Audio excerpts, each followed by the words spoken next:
सुप्रभात प्यारे बच्चों। कक्षा +2 का ज्योग्राफी का हमारा लेसन चला हुआ था मानव विकास, और मानव विकास की महत्वपूर्ण पॉइंटों पर चर्चा कर रहे हैं हम। मानव विकास क्या है? मानव विकास के अधिकतम शोषण की प्रक्रिया है। इसका मुख्य उद्देश्य है किसी प्रदेश की आर्थिक विकास को बढ़ावा देना। कि कोई प्रदेश किस दृष्टि से विकास कर रहा है, इस संदर्भ में भूगोलवेत्ता विकासशील देशों, विकसित देशों और विकासशील देशों के शब्द का प्रयोग करते हैं। यानी दो वर्ड हैं, एक श्रेणी में विकासशील आते हैं तो दूसरी में विकसित। मानव भूतल सर्वोत्तम प्राणी है, सबसे उच्च कोटि का।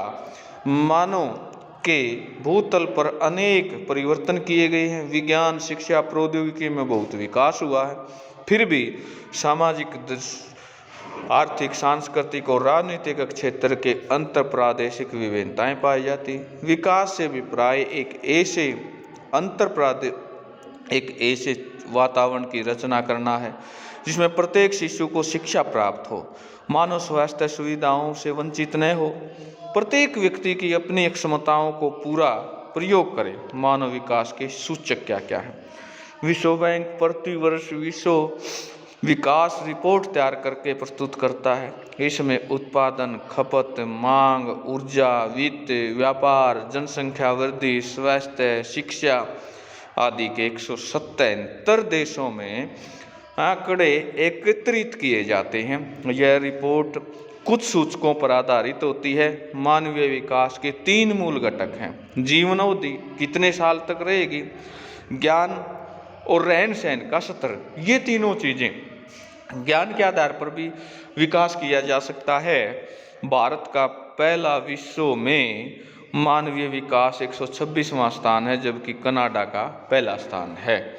जन्म पर जीवन अवधि, साक्षरता, प्रति व्यक्ति आय, ये चीजें भी महत्वपूर्ण हैं। जन्म पर जीवन अवधि, जीवन अवधि से अभिप्राय है कि एक नवजात शिशु कितने वर्ष तक जीने की आशा है। यह विभिन्न देशों के विभिन्न है। विकसित तथा विकासशील देशों के लोगों के जीवन अवधि में अंतर मिलते हैं। विश्व में औसत रूप में यह आयु 65 वर्ष है। उत्तरी अमेरिका में जीवन अवधि 77 वर्ष है से अधिक, और अफ्रीका में सबसे कम जीवन अवधि 54 वर्ष है।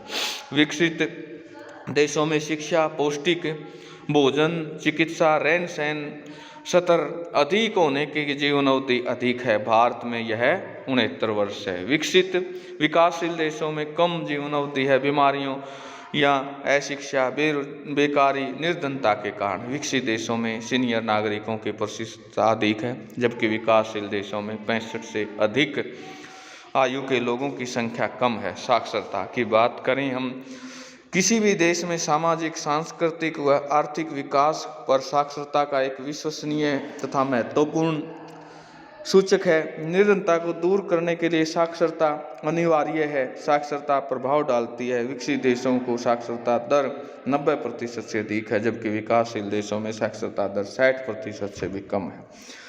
अधिकतर विकासशील देशों में स्त्रियों की साक्षरता दर कम है तथा समाज में स्त्रियों का स्थान निम्न है। स्त्रियों के लिए रोजगार के अवसर भी कम है।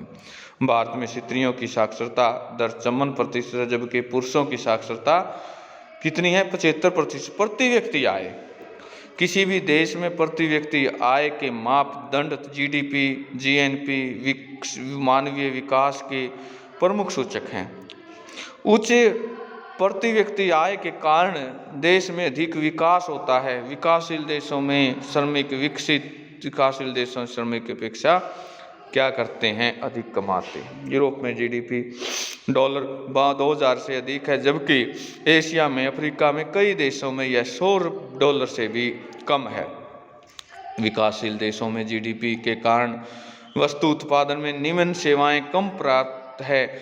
कुछ चुने हुए देशों में जीडीपी निम्नलिखित है। जनसांख्यिकीय विशेषताएं, किसी भी देश में जनसांख्यिकीय लक्षणों पर देश के आर्थिक विकास की विशेष प्रभाव पड़ता है। इसलिए विकसित विकासशील देशों में जनसंख्या विशेष अंतर पाए जाते हैं। शिशु मृत्यु दर, विकासशील देशों में में अधिक होती है, लोगों को भोजन और दवाइयों की प्राप्ति नहीं होती। कम साक्षरता दर एक कारण है। जनसंख्या वृद्धि दर, जन्म दर, मृत्यु दर में अंतर के कारण जनसंख्या वृद्धि दर विकासशील देशों में अधिक होती है।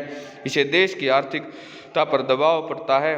और अफ्रीका में देशों के जन्म दर में 40,000 से अधिक है, जबकि विकसित देशों में जन्म दर 10,000 से भी कम है। आयु वर्ग, विकासशील देशों तथा विकसित देशों की आयु वर्गों में अंतर मिलता है। विकासशील देशों में आश्रित और अनुपात अधिक होता है, परंतु विकसित देशों में आश्रित वर्ग की जनसंख्या कम होती है। इस प्रकार उपरोक्त कारकों के कारण यह निष्कर्ष निकाला जा सकता है कि विश्व के मानवीय विकास असमान है। इसमें विभिन्न प्रकार के समाज और आर्थिकता जन्म देती है।